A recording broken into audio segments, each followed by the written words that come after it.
nómina, cuando tranquilamente puede ser indiferente ante este tipo de necesidades y, bueno, seguir con tu vida, seguir sumergido quizá en la felicidad de tu propia familia, podés tomar parte activa y eso es lo que eligió en vida Silvia Nels.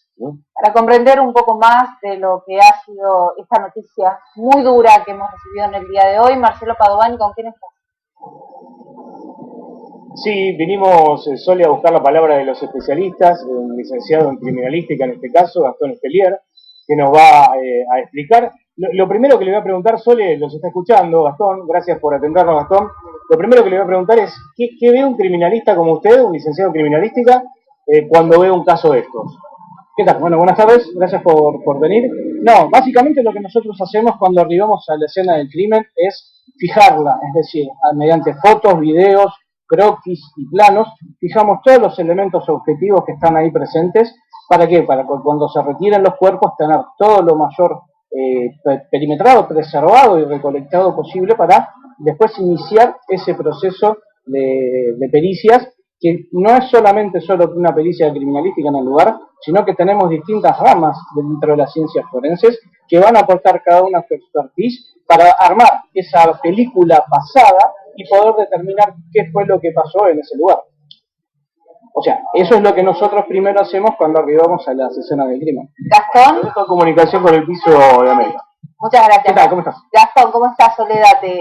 Estábamos hablando de cuán importante debe ser en un caso como este poder entrevistar al entorno, va más allá de la prueba física, pero poder hablar con las amistades, los teléfonos, todo eso habiendo una puerta cerrada y una secuencia que ocurre del otro lado de la puerta cerrada, esos teléfonos, esas empleadas en la casa, el propio hijo que se topa con la secuencia, son testimonios muy valiosos. En realidad es un elemento más que nosotros vamos a tomar dentro de lo que es la investigación forense para determinar qué fue lo que pasó. Las pruebas objetivas son las que tenemos puertas adentro. Todo lo demás nos va a permitir a nosotros sumar elementos a esa hipótesis, que es la más probable dentro del abanico de posibilidades que podemos llegar a tener. Pero lo concreto que tenemos es 2 personas fallecidas dentro de un dormitorio, con la puerta cerrada, en principio desde el lado de adentro, y hay que recurrir a la balística para que nos diga la posición de cada uno en el momento del homicidio y luego en el posterior suicidio. Vamos a determinar con eso si hay signos de violencia en la víctima, en este caso en la mujer, si presentó defensa, si fue una discusión, si no fue una discusión, cómo fue la mecánica de esos disparos, para poder empezar sobre esa base a reconstruir y sumar otros elementos que van a surgir de la investigación criminal. Gastón, 2 cosas. Uno, hablabas de la película pasada, ¿no? Es decir, cada elemento es importante, quizás ninguno supera a otro, cada uno tiene su importancia. Y por otra parte, ¿qué hay de la frialdad de alguien que dispara y que mata a su mujer? ¿Qué hay de esa conducta del perfil de un femicida?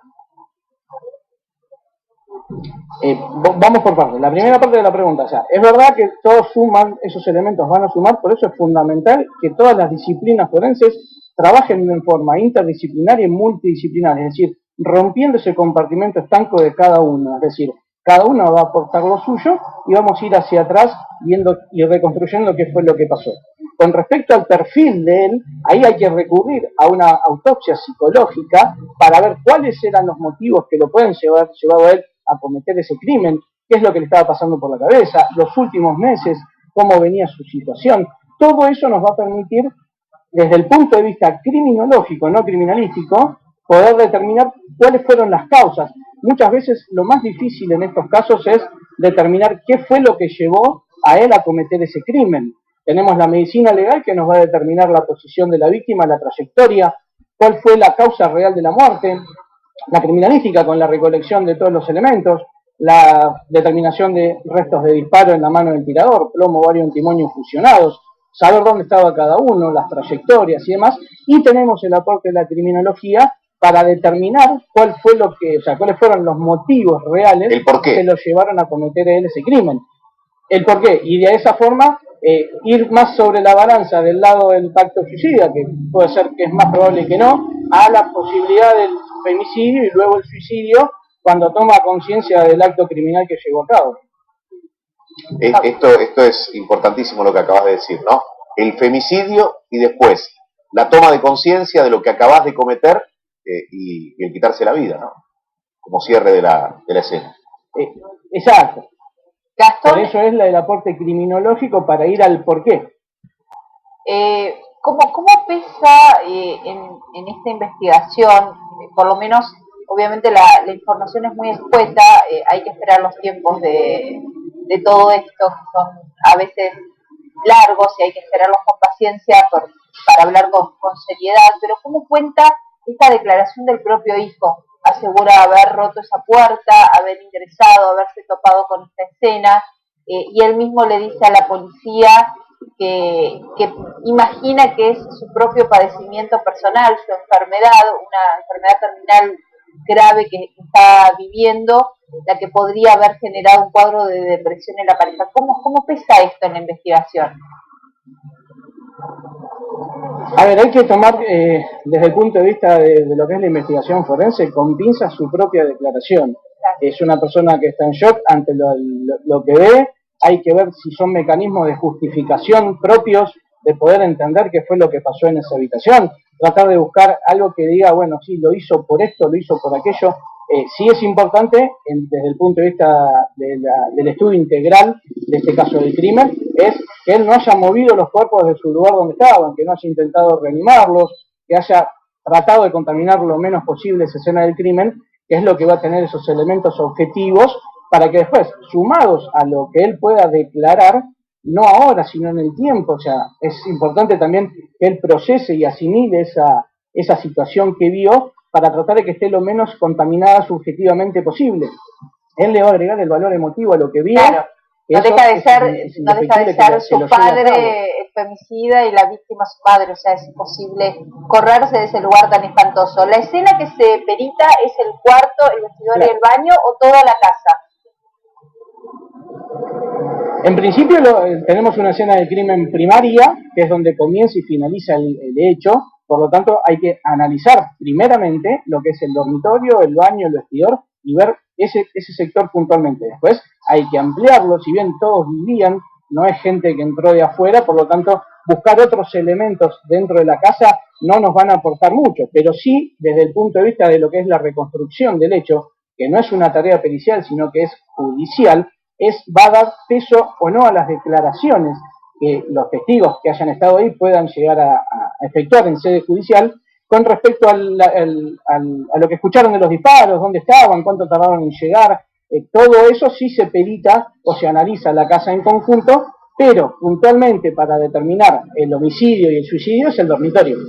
Gastón, ¿puede una persona, en este caso el hijo de este matrimonio, el hijo de Silvia, la víctima, no recordar algún dato relevante en el momento en el que estaba bajo estado de shock y que sí con el correr de las horas empiece a considerar que es determinante, bueno, aportar, no sé, alguna comunicación o alguna precisión o algo que habría dicho el femicida en este momento, en ese caso su padre, digo, algo que sea relevante y que con el correr de las horas se abra luz saliendo del estado de shock? Sí, puede, de hecho es lo más probable que suceda.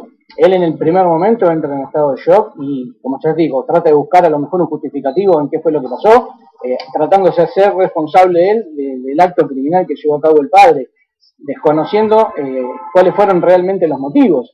Por eso es esta reconstrucción que él va a hacer a lo largo del tiempo, va a estar cargada de toda su emoción personal y lo va a prácticamente contaminar. Vamos a ver si realmente se corresponde con lo que encontró en el lugar, porque a lo mejor él dice que la puerta estaba de una forma y la puerta estaba de otra, que estaban en una posición y estaban en otra.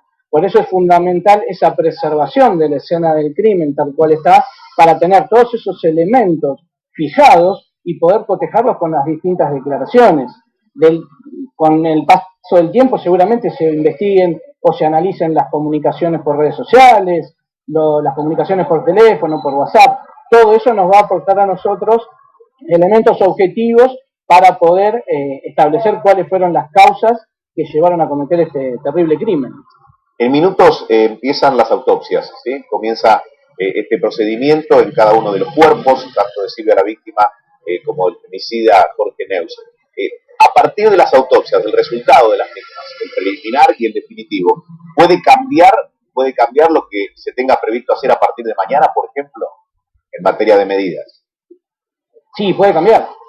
Pues vamos a poder tener, por ejemplo, si hay signos de defensa en la mujer, cuál era la posición de cada uno de ellos en la mecánica del hecho. Esto es fundamental, es el primer elemento que tomás como fundamental en una autopsia. Claro, para determinar si hubo...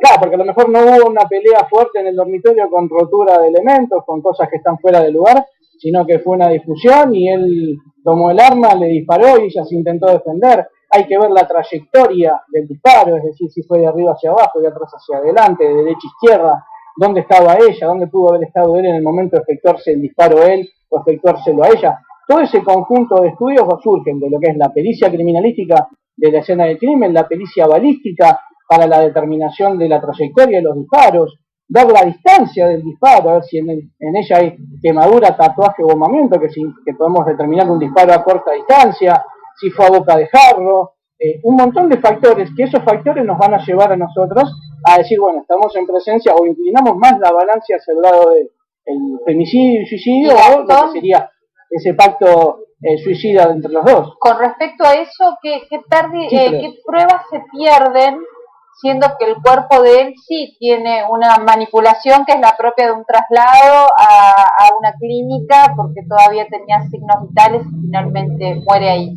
¿Qué es lo que se pierde en ese traslado o a fines de peritaje no?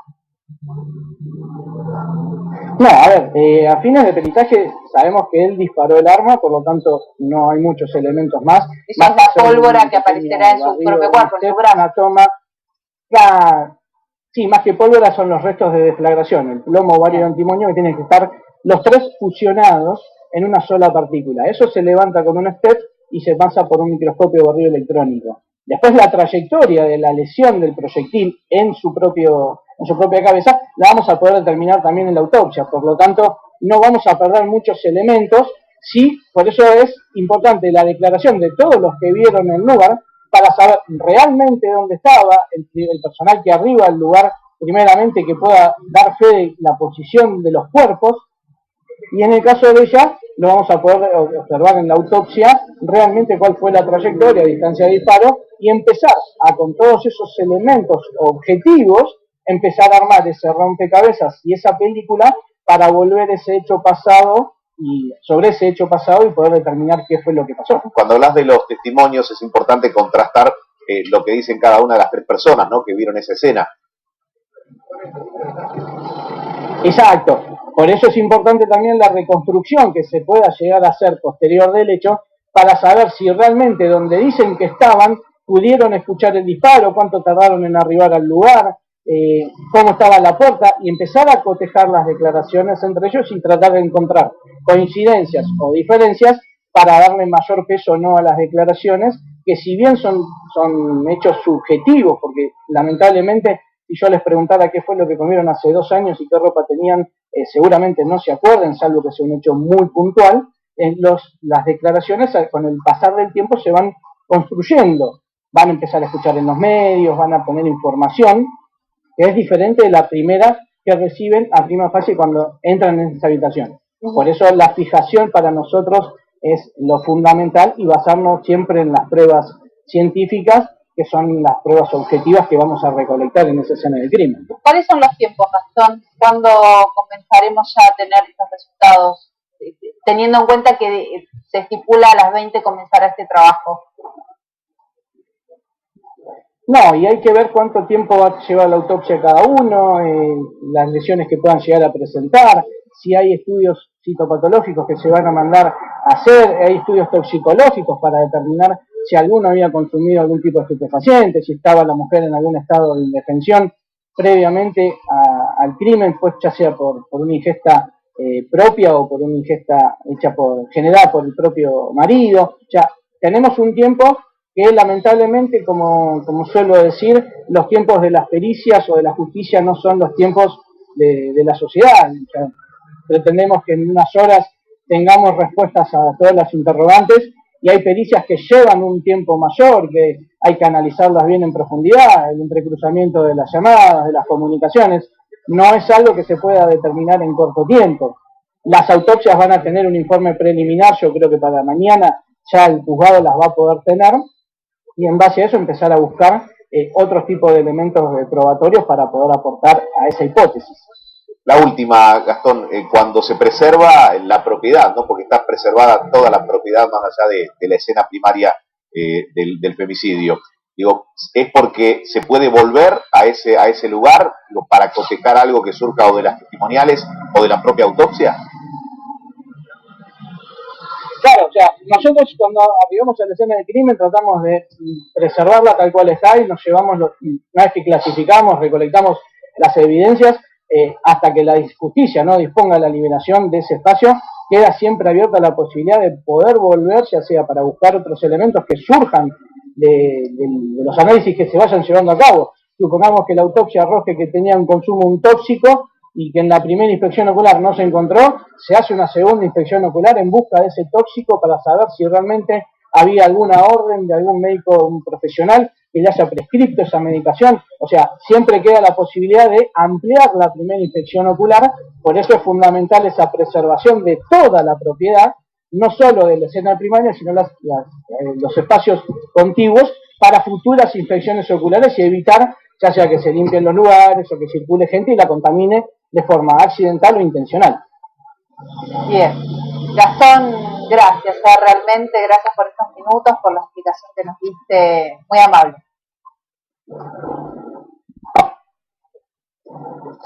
Gracias, Marcelo, allí, ¿eh? Queremos saber más acerca de Silvia Sarabia.